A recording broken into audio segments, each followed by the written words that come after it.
Comment obtenir du trafic gratuit depuis Google en 3 minutes et avec des résultats garantis. Et devine quoi? En plus, c'est gratuit. Alors prépare-toi, c'est une vidéo un petit peu longue, mais parce que c'est un vrai process sur ChatGPT et je vais te donner tous les prompts.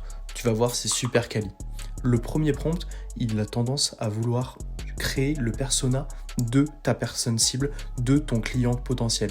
Donc en fait, on va envoyer un prompt et là, ChatGPT, il va me donner le profil type de la personne à qui tu dois t'adresser, comment t'adresser à lui, quelles sont ses craintes, ses pain points, les choses qu'il aime pas, quelles sont ses interactions et ses comportements sur le web, et surtout, super important, les déclencheurs émotionnels et les éléments amplificateurs. Qu'est-ce qui va permettre qu'il prenne la décision de convertir chez toi?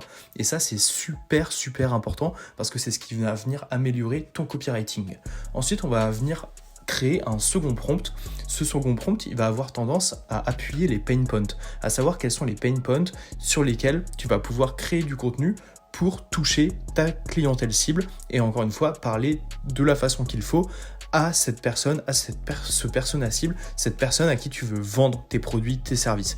Donc là, on a des pain points liés au temps et à la charge mentale, à la complexité technique du SEO, typiquement. L'objectif, c'est toujours de faire en sorte que ça corresponde à ta niche et ChatGPT, il est intelligent, il connaît la plupart des niches. Là, il connaît le SEO et il sait très bien comment l'adresser. Tu vois, budget, la création de contenu, pain point lié à la motivation et à l'engagement. Bref, c'est super pertinent et ça me permet déjà d'avoir énormément d'idées de contenu, d'axes pour adresser mon contenu et toucher ces personnes-là, savoir quels sont ces freins et comment les lever pour qu'elles convertissent chez moi.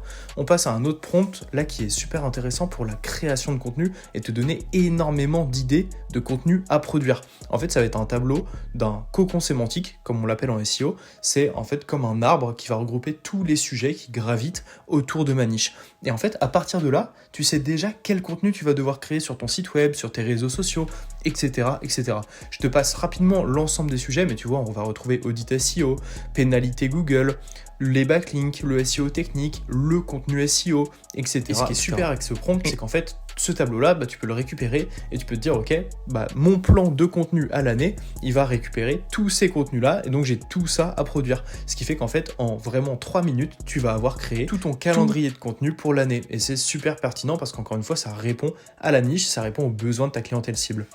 Et enfin, on va avoir un dernier prompt et celui-ci, c'est le plus pertinent, c'est vraiment celui auquel tu dois arriver et c'est pour ça qu'on a créé tous les prompts en amont parce que ce dernier prompt, il se base sur tout ce qu'on a fait, tout le travail qu'on a fait avec ChatGPT juste avant. Tu vois, là, je lui dis de reprendre les pain points, etc., le persona cible, l'arbre et en fait, on va venir faire le chemin de conversion. Un utilisateur, à partir du moment où il ne connaît pas ma niche, mon produit, mon service, jusqu'au moment où il va convertir chez moi, il va passer par énormément de phases différentes